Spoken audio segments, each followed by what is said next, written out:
Welcome to NEREJ NYREJ podcast. I'm your host, Rick Kaplan. And today's guest, we have two attorneys from the law firm Hinckley Allen, both from the real estate group or real estate team. And we have David Connolly and we have John Sokul that we'll be talking with today. Good morning. Good morning, Rick.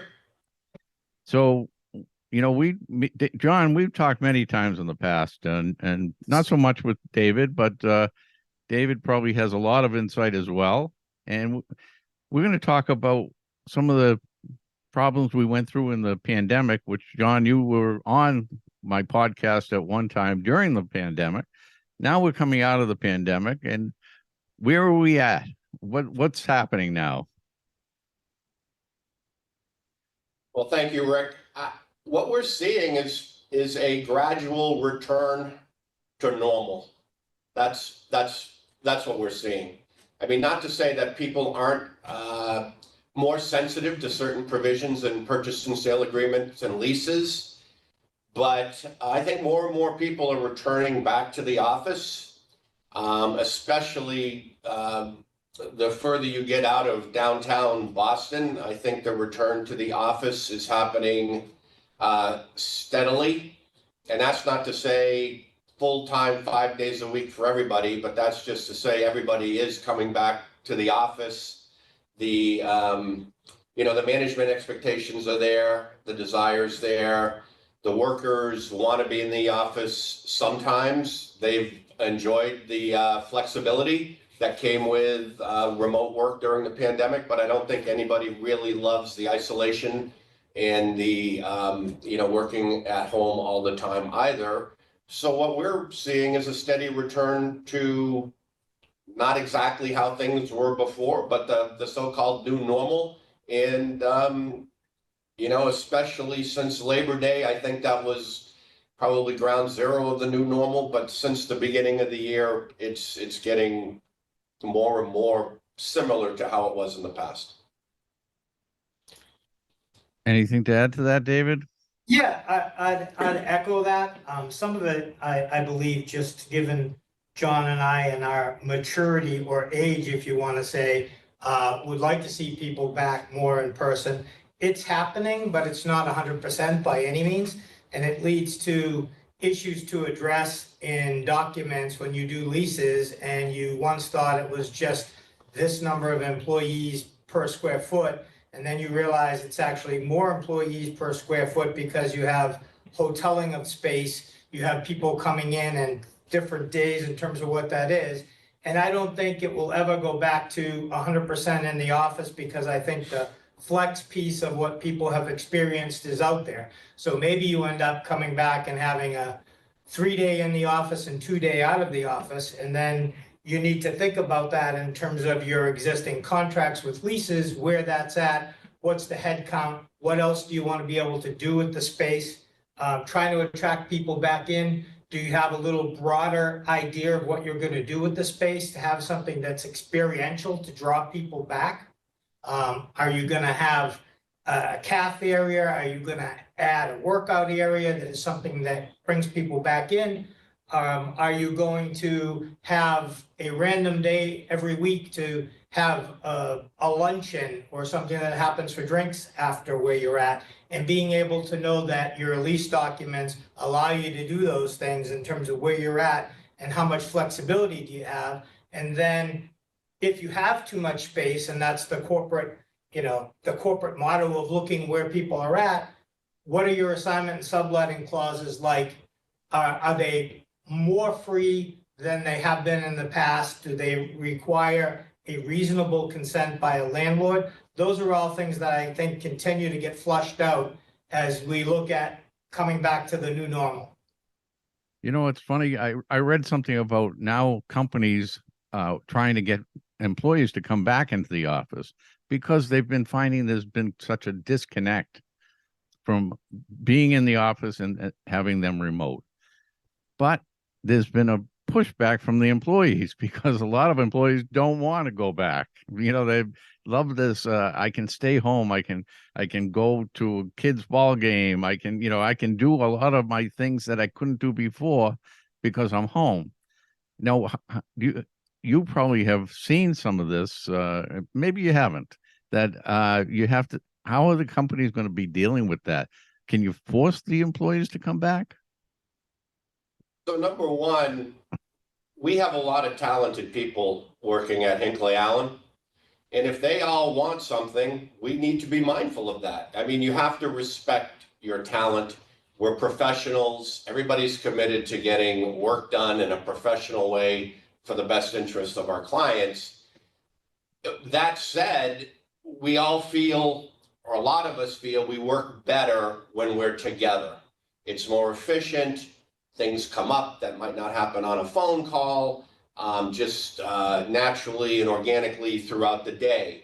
So being mindful of the fact that people like the flexibility of not being in the office because it saves time on commuting or does allow them to be more active in their children's school or daycare. We'd still like people back to the office a few days a week, and that's where we're at trying to balance that. I mean, we're all professionals. We all want to do well, but we work in an office environment for a reason, and I don't think every reason that we work together in office was shattered by the pandemic. Well, you and David are seasoned in this industry, and Yes. you're used to going into the office. The younger people, that's going to be, I think it's going to be a little bit of a problem now because they got a little taste of this, and the young people can, I don't know, they can give or take going into the office. I think they'd rather stay at home. Well, you agree? That in some degree, that's true. However, if you actually talk to the people when they do come into the office that are in a different generation, they understand that there's really some good connection and mentorship when you're actually right next door to someone, when you can grab a cup of coffee down in the cafeteria and talk out an issue versus trying to send texts or phone calls or emails to try to find out what fits, where are they at, what stage are they doing, as opposed to if they're in the office, if they're on the phone, you can see that they're on the phone. If the door's open, it's there, and we have an open door policy in terms of bringing people in.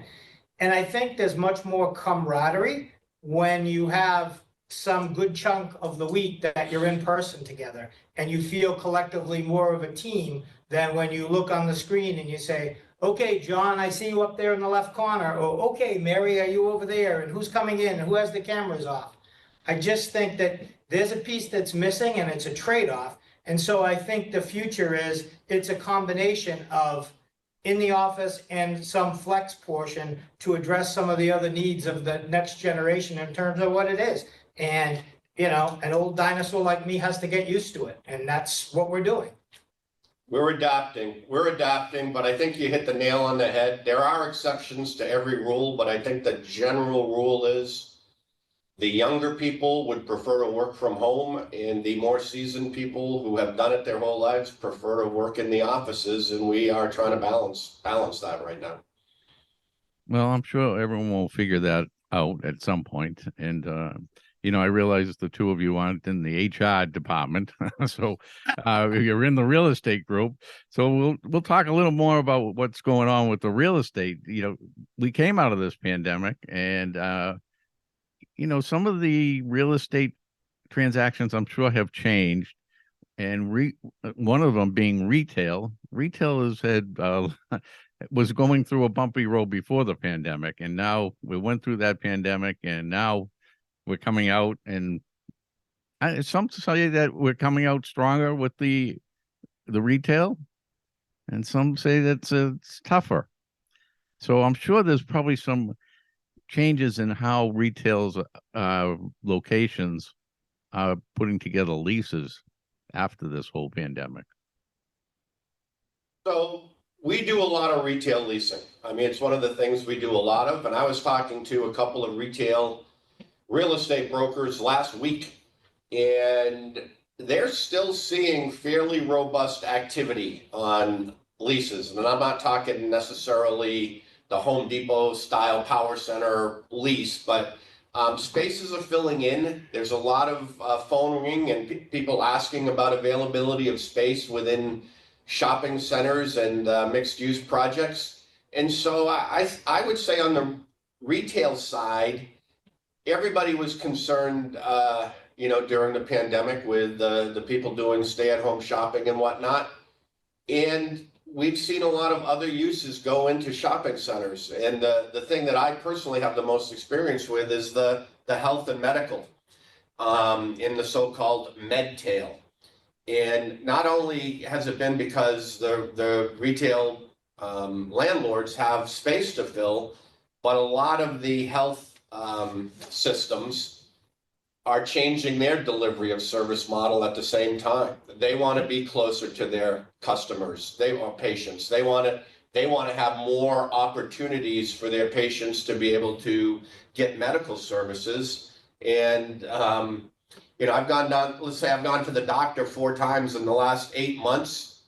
One has been in a traditional medical office building, and 3 other times I'm in the back of a shopping center or in a shopping center or somewhere else. It's really, really dramatic over the last 5 years or so how the medical industry has expanded their footprint to get closer to their patients. So go ahead, David. No, I would echo that. I would also say that, again, it's just as in kind of the office market where you look at what's experiential to draw people, you have in the retail very much that. What draws people? Do you have, the little hubs for the medical in terms of bringing people out, and then when they're there, what restaurants are there? What are you bringing out people to see? Are there now climbing walls that are coming into spaces? Is there entertainment, golf simulators? Is there all this experiential stuff that really works best when you're in person? What is the food? What is the drink? Where are you going with that? What do you think? And I think that developers have seen having the diversification is also a draw in terms of bringing more people to the centers, spending more money in where they are, and wanting retailers to invest and expand where they're at. Yeah, I mean, I do see quite a bit of that now. These many retail stores that are opening up. It's convenience for one thing. The only other thing I think of is that you go into the doctor's office and they say, well, you got to cut back on the fast foods and all that. And then you go outside and there's a McDonald's and a Burger King right there, But the convenience is well worth it, I think, for most people.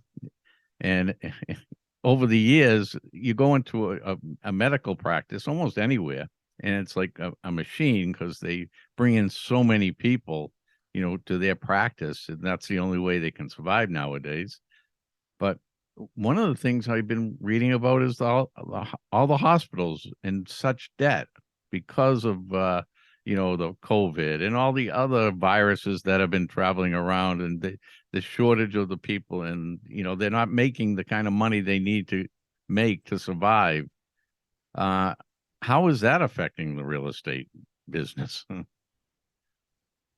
I think as far as the larger hospitals, I think that's probably affected some of their capital planning and thinking. But that said, I'm fortunate enough to work on Joe Farrow's Tuscan Village project in Salem, New Hampshire. And Mass General just built a mini hospital medical office building that is now 1/4 of that project. And if you ask Joe, I would guarantee you 10 years ago when he first started thinking about that project, he did not envision Mass General Hospital being on site at all. And they've turned out to be a strong presence there. And so I still think the hospitals are considering where they want to be and how they can generate more revenues, and having a little bit bigger footprint is probably part of some of their business planning. Now, John, you deal in Massachusetts and in New Hampshire. Yes. And David, you just strictly Massachusetts? No, within New England, wherever England. the clients bring us in terms of what's there. Okay. And John, do you go all over New England as well, or just focus on I those? do. I do. In fact, beyond New England as well, but I'm licensed. I've got a license to practice in New Hampshire and Massachusetts.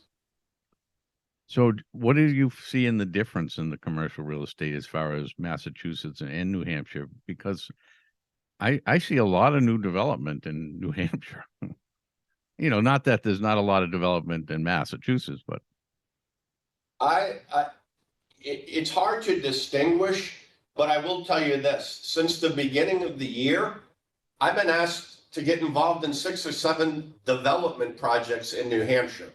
And so there is still land in New Hampshire, and the price of land is probably less than a lot of places around Boston and Massachusetts. And so I still think that makes it an attractive investment place for people looking to do projects at a certain cost level or size level.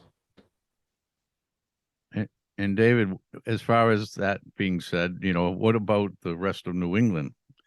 Are there a lot of that development going on outside of the Massachusetts area? I mean, there's development that's going on outside, and I think as John had mentioned with New Hampshire, in addition to some of the other New England states, the land price is significantly lower than within, let's say, 128 in Boston, in terms of what that's at. So if you have people who are looking to do a development project and are thinking long-term, they're locking up a lot of the land sites in terms of where they're gonna go in the future and what they're doing while they play out the interest rate increases from the Fed. Is there going to be a recession? Is there not going to be a recession? What are banks willing to lend on in terms of segments? Some of the large national banks kind of have holds on certain categories that they're doing, while middle market regional banks are actually kind of out and doing financing, and they're looking at borrower and sponsor track records. So those who have the opportunity to get land at a lower price, lock it in and have a plan as to where they're going, who also have some of their own equity or ability to raise money with mid-market or regional banks, are the ones that you see going out and going forward. Although I will tell you an interesting story that just happened at the end of the week, having to do with where is the market and whatever, without getting into any particulars of clients. I had a client who has out a large piece of property within 128, which was for a redevelopment of a corporate campus. And it was out to the market, and just this last week, first rounds of bids came back, and there were 15 to 20 bids that were at what the seller would expect or slightly above from first round, which to me was a very good sign in terms of commercial real estate, although it's only an example, because in my other discussions with commercial brokers, the end of 2022 and into 2023 have been slow because everybody is on the side. What's the bid ask, and do we even know what the bid ask is? But at least it's some glimmer of hope, I'd say, even back around here in terms of where we're at. Well, that's interesting. Yeah, I talk to people from the commercial real estate industry from all over the country, actually. One of the things that I've heard is some of the zoning rules and laws and permitting and things of that. Some areas have let up a lot on it, and some have, they clammed up somewhat. They're not interested in any more development. Are you finding these issues going on as well? Well, it definitely varies town by town or city by city as to where they want to funnel their development and how they want it done. But, for any project, regulatory certainty is, one of the drivers. I mean, you don't want to spend a ton of time and a ton of money hoping you can do something.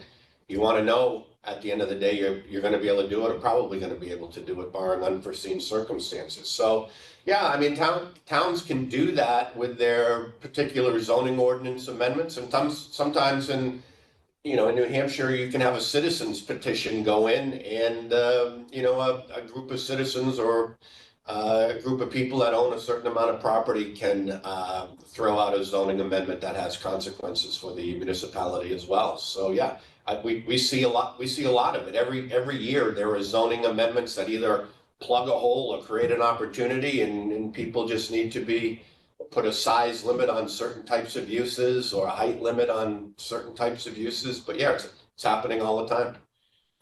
I would just kind of throw in there that, and not to get back to the post-pandemic, but even some municipalities who have been difficult, let's say, to deal with in terms of what it's at, have now realized that there's a need to be somewhat accommodating to bring back in uses that are going to drive either their R&D or their office markets, which some have become ghost towns. We have a hotel project that's already been up and running, and a need to try to drive people to what's there in terms of being able to eat there, and the need is to be outside. And so going through, working with municipalities on the liquor license adjustment, in terms of open space requirements, where it's at, and things that were in the past 10 years seen as don't bother to ask for that, are now something that municipalities are saying, hey, we have a bit of a ghost town and we'd like people to come back in, and we'd like to be repopulated, and we like it not to be a ghost town. We'd like actually people to be out here and enjoying the limited open space that we have. And if you're out there doing a project that promotes people sitting outside, enjoying the outside in a responsible manner, let's do it, because we want it to be a live city. So I think that some of that is out there as well. I'm not saying there aren't some places that are extremely more difficult to develop in, because there are, but I think that when you think about it, you have to balance what is, is it a bucolic nature state, or is it a downtown? And can you have a combination of a group of them? And not saying you might not have NIMBYs battling you no matter what your project is, but I think there's some understanding by some municipal officials in terms of what's there and what's needed. Well, the most important thing when you're trying to get that project through is to have a good law firm representing you. Wouldn't you agree on that? I do agree to that to a large extent. But a lot of these issues are engineering issues too, Rick, as you well know. And a good lawyer working with a good engineer is really what a developer needs to get through the process. And I did want to mention that New Hampshire's created sort of a preference at the state level for workforce housing, and which is not always welcomed in every municipality. And so if you get a planning board turned down in New Hampshire now on a workforce housing project, you can go to a separate housing appeals board that will give you a decision within 90 days. And so it's created, I wouldn't say it's turned the tables, but it's created a presumption towards workforce housing where it wasn't always welcome, which I think is a good thing. Yeah, I kind of have chuckle when you said workforce housing, because I just did an interview with a gentleman that was a president of affordable housing. And one of the questions I asked him, so tell me the differences between affordable housing, workforce housing, low income housing, Section B, 40B. And, they all have just slight little tweaks to them. They're all pretty similar. And, and one of the things that's going on right now in the city of Boston is the mayor, she wants to bring back rents, what's it called? Rent control to a certain rent control, which is like a nasty word in the city of Boston and New York, because we have anyone that has been around as long as we've seen that rent control disaster, and to bring that back again is I just think it's crazy. I don't know if you're working with a lot of multifamilies or projects, but I know that there's a lot of projects that are wanted you know, No, because of the housing. I might be somewhat jaded on this because I grew up my life in the city of Cambridge, which, was a huge rent control city for decades in terms of what was there. And the housing stock did nothing except for go down in terms of what was there because there weren't the ability for property owners and small property owners, mind you, people that had 2 or 3 family houses or 4 family houses to get a return on the capital investment. And I think over time, as the housing stock declined in terms of what it was and making it available for tenants, you started to see that there was a big public outcry, and that's why the state basically did away with rent control within the state and within the city of Cambridge. The mayor is looking at, Mayor Wu is looking at trying to provide housing to everyone, and she's trying to find a way to do it. I'm not sure that the rent control that she has is necessarily the way to do it, as opposed to maybe other subsidized projects, bonus incentives, in addition to what's there now in terms of residential developers for where it's at, parcels that the city has in terms of making it available and driving development might, in my estimation, be more successful in terms of what's there, but who knows? It could, as I said, be my jaded memory from my 50-odd years in the city of Cambridge. I also Well, lived in Cambridge at that time, so I understand what you're talking about. So Rick, I have a client that's a large employer in New Hampshire.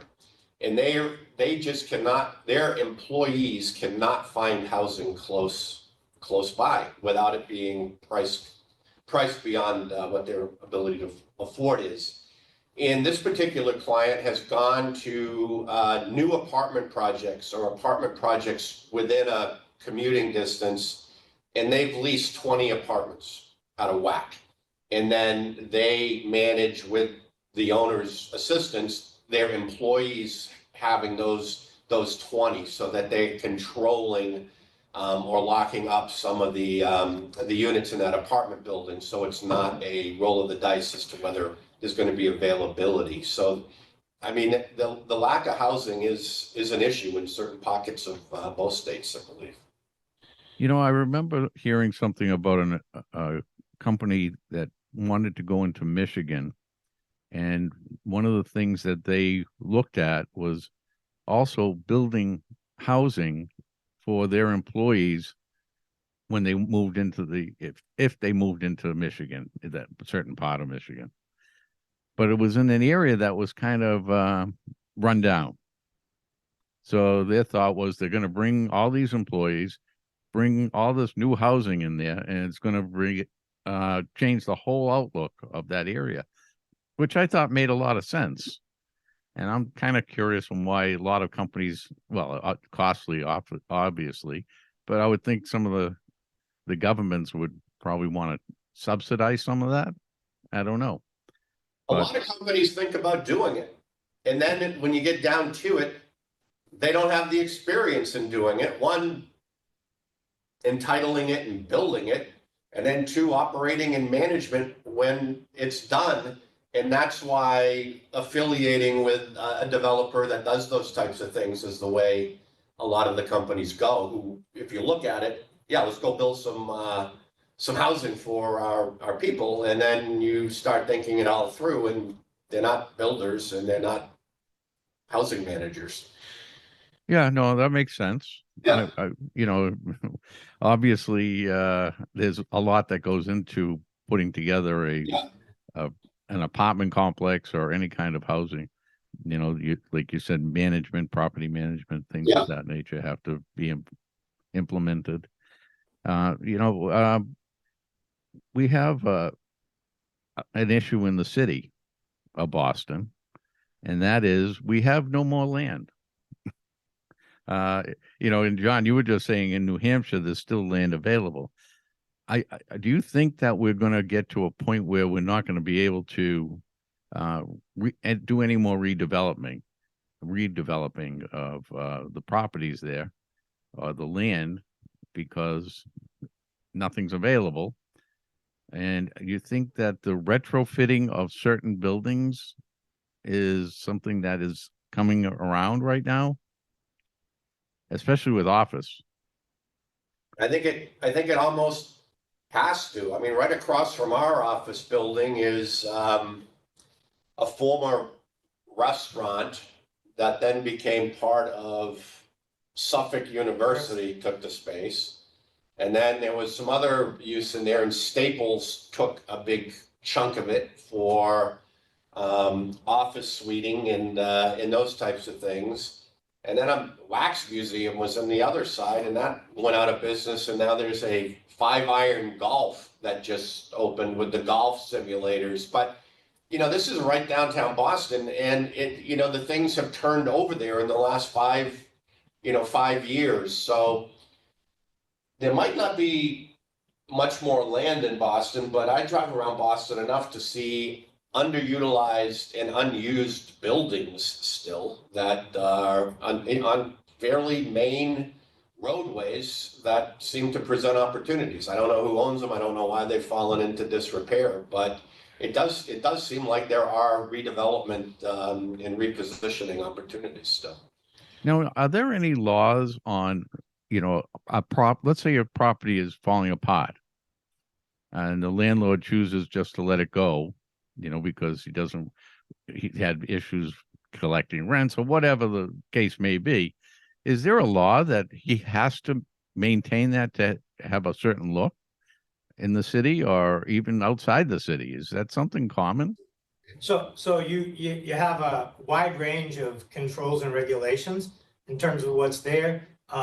You look at the state building code, buildings have to be safe. So you can't have pieces of the facade falling off and potentially hitting people outside. You can't have building systems that aren't working. If it's a certain size building and it has to have sprinkler systems and it's not been a grandfather, then that has to work and be done. You have zoning laws in terms of what the uses can be with what's there. And again, looking back to the municipalities at modifying or at least identifying ways they can modify what's allowed in a district to have a multiple number of uses within a same property, as John was referring to out back. Those are all out there.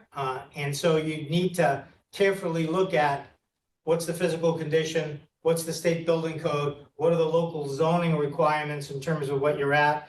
Do you get into looking at parking, where that's at and what's there? And then I would throw out, not to throw a wrench into everything, but I'd say in terms of Boston, we need to find a solution to the MBTA. And bringing more people back into the city, you need them to feel comfortable that they can be on a transit system that's going to operate efficiently, that's going to bring them in, and that they're going to be safe. So you have to have enough trips per day to allow people not to be in a sardine can at the same time, as opposed to spreading people out so there's not as much physical proximity to everyone, given back to the post-pandemic discussion again. And I think it's really important to all of the owners within 128 or within Boston, definitely, in terms of a driver to bring people back. If you look at office, employees at office buildings, hotels, visitors, tourism, where that's at, restaurants. We've lost a great many restaurants during the pandemic and after, because there's not the office people in town to see it, or the tourists aren't coming into town. And where that's at, Boston's a world-class city and will always be a world-class city, but it needs to have a world-class transportation system to go with that. And you probably can tell I'm pretty Boston positive, and I'm very parochial, even though I was from across the river. But I think there's a great opportunity for some minds much greater than mine to get together and to work on the MBTA and its systems going forward. Yeah, I just read something about the MBTA this morning, that someone was stating that it's faster to run to your destination than it is to get on the train. But they weren't looking at me when they said that, okay? Nor me either. But it's pretty sad that because they just let it run down. And we do need public transportation, and we need one of the other things that we don't have that we need is some kind of extra speed train or high speed train to get from one destination to another, because you see a lot of the rest of the country, they're starting to do that. I know they just completed in Florida. You know, you can go from like Miami to from somewhere, like it normally would be a 3 hour ride in a car, but you can go there by train in like 40 minutes. You know, it's pretty neat, and it's supposed to go all the way up to Orlando, but we have never really have built anything other than what we have is the MBTA, and we've been patching it for 10 years now, which I don't get, especially when we have a city like Boston. It's just, I mean, I take the train sometimes up to Maine, what is it? The down easter, Down east. yeah, which is a fantastic ride. It goes through the whole thing, but I can't understand why. Well, it's a nice ride, on the train, but there should be a high speed train for that, especially when you're going. There's an airport right in Portland. Right. Portland to in Logan. You got two international airports. So I don't know. I mean, I think, and so hearkening back to, we'll get some listeners somewhat irate, but back to when the Olympics were going to be brought to the city, one of the primary things that I thought was a great thing was the emphasis on what did the T do? How did it move large portions of people so that we could be an efficient way of getting people in and out and having both government and corporate investment in the future of how they fixed it, how they expanded it, where it was. And then unfortunately, we were out of it for a number of reasons, and nobody picked back up the mantle of the private and public reinvestment in the MBTA and its lines, which I think is something that's desperately needed within the Commonwealth. 100% agreed. And I don't care if the listeners disagree with that, because that creates a lot of interest in the show, because controversy sells, But I do appreciate all the information, and I've known John for quite a while now, and I know a lot of developers that use your firm, that speak very highly of you guys, and that has a lot to be said for. What would you say to a developer that is interested in finding a good law firm to represent them? What would you sell them on? Yeah, we do this a lot, obviously, right? And so what we focus on is we know how to get things done. I mean, experience matters, especially in times of uncertainty.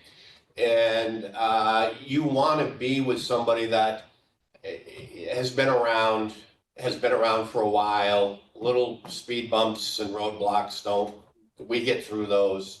And just somebody that's going to be there shoulder to shoulder. I mean, there's a cost element too. And so, we're mindful of the cost of doing business. And if we can provide a plug number for a client to put in a pro forma, we try to do that. And we leverage our time with, we have good lawyers at a junior level, mid-level, and senior level. And we try to wrap that all into a product that is affordable to the client. But boy, we have a lot of seasoned people who have done a lot of interesting things and are working on a lot of good projects. And when you start telling clients what projects we've worked on and some of the things we've been involved with, that's the selling card. Our clients are our selling cards to new clients, and the projects that we've worked on our clients with, is a real credibility enhancer for prospective new clients. And this commercial is brought to you by Hinckley Allen. Good job, John. No, and you say costly. When someone doesn't use a good law firm that is seasoned, like you say, the cost can go Yes, way overboard because, you know, the less experience you have, the time frame you're gonna lose all that. You know, it could take you twice as long to do a project. So, you know, that comes yeah, in play. yes. But thank you for that plug too, Rick. Well, you know, I love you guys, so you know, I plug you whenever I can. You know, Appreciate it. Appreciate it.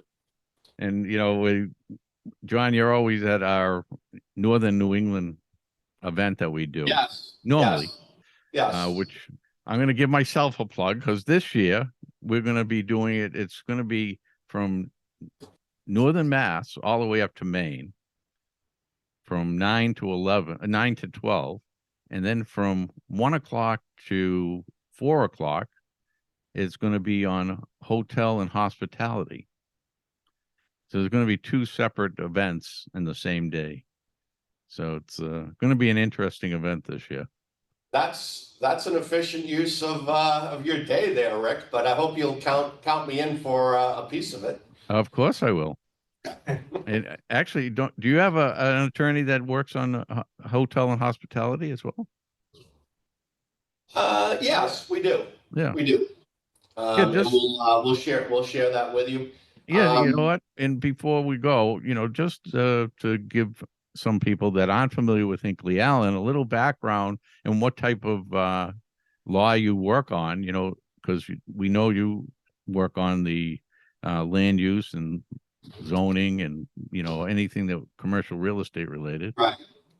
But that you have other, you know, because I know you have Ron Ciotti, who's construction, Yes. and you have all you're So, dealing with all different types of law. so our construction law group is a tier 1 national practice. I mean, we really have a top of the market construction law practice, and that's not only just doing the AIA contracts or construction contracts, but you know, bid protests and other construction litigation, or interpreting things, or at the end of the project truing up costs and were things built in accordance with specs. So there's a whole universe of you know, David and I sort of work in the front and the middle side of a deal, and then it gets built, and then we're leasing. But that construction piece, we do have a separate group that handles that, and they're fantastic. We have a litigation group that handles a wide variety of commercial litigation matters. And one of the things that's a little bit distinctive about our litigation group is we have a white collar criminal defense team. And not only do we defend large corporations who are either under investigation or an allegation has been made by a whistleblower. It's a whole subspecialty of litigation, but we do litigation all throughout New England and beyond. And we have a business practice. I mean, the real estate practice is, we have how many people do we have doing real estate, David? Lawyers and paralegals? 35. The 35 or 34, but our business team is probably double that size. Business contracts, setting up LLCs, heavy duty tax. We have 2 or 3 tax partners that focus on tax aspects of real estate and business transactions, mergers and acquisitions, you know, business oriented thing. And I also did want to say that we're a member of Global Law, which is an international networking group with law firms all across the country, the world, sorry. And they're mid-sized firms. So if somebody has an issue in London or in Germany or in Poland, we have established relationships with firms in those countries that we can bring to bear and help our clients with. So it's a full service business oriented firm. We don't do a lot of residential work. I mean, we'll do multifamily housing, but we're not doing residential leases and purchase and sale agreements by and large and those types of things. But it's a commercial mid-market practice. We're in the AmLaw 200. We've got about 180 lawyers. We're not one of the biggest of the big, but we're not tiny. We're just right for a lot of our clients. So So you would handle any kind of a client that was looking for the construction or the commercial real estate, whether it's a guy that owns one apartment building or, 500 or 5,000, correct? 100% right, though we would prefer the 5,000. Yeah. No, and I would just give one plug with that John said in the business group. We have a large private family business focus in terms of people with different issues amongst family-owned businesses versus corporate-owned businesses. And I think they do a good job in terms of managing those and dealing with what the family constraints and needs are versus just a shareholder-driven return model. Well, I want to thank you both. Very interesting. Always love talking with you, John. David, the first time I don't think we've met before. Oh, But a fellow Cantabrigian, I like to find that out. I'm sorry, what was that? A fellow Cantabrigian. Okay. And so we're talking with David Connolly and John Sokul of Hinckley Allen, both partners. And if you're interested in getting a hold of them or any other attorney from Hinckley Allen, you can go to hinckleyallen.com and you have all the attorneys listed there as well. And if you don't, just call the front desk and I'm sure they'll assist you. Come on down, come on up. We'll buy you lunch. We'll sit down and we'll talk about what you want to get done. Oh, well, what if I just come down for lunch? Come No? on, come on. Okay. We're ready. I'll take you up on that. Yeah. All right. I want to thank you guys, and I want to, thank you and tell you that this will be on Apple Podcast, Amazon Music, Spotify, YouTube, and the New England Real Estate Journal website, if anyone's interested in watching it. So, thank Can I you. say one more thing, Rick? What was that? May I say one more thing? Sure. Go ahead. So we read the New England Real Estate Journal here. All of our real estate people read it, and it's always interesting. And I did notice that the project of the month in this month was David and Lori Rossio's project in Concord, New Hampshire. I think it's called Interchange, Merchants Way. Right. And we were development counsel on that project that had tax increment financing and a public-private partnership and Market Basket as the anchor tenant. And there were a lot of moving pieces for that project that the state actually built 2 roundabouts. And so those are the types of projects that we deal with. And it was fun to see it as the project of the month in the New England Real Estate Journal. And I'm sure if you go through the past Real Estate Journal issues, you probably see a lot of projects that you were involved in. That is true, but it's happened to be this month right now. So I just wanted to mention that. And I'm sure they all appreciate that as well. Yes. Again, I want to thank you both for coming on the show. And I'm sure we'll talk again soon. Absolutely. We'll see Thank you, you Rick. very much. Have a good day, Rick.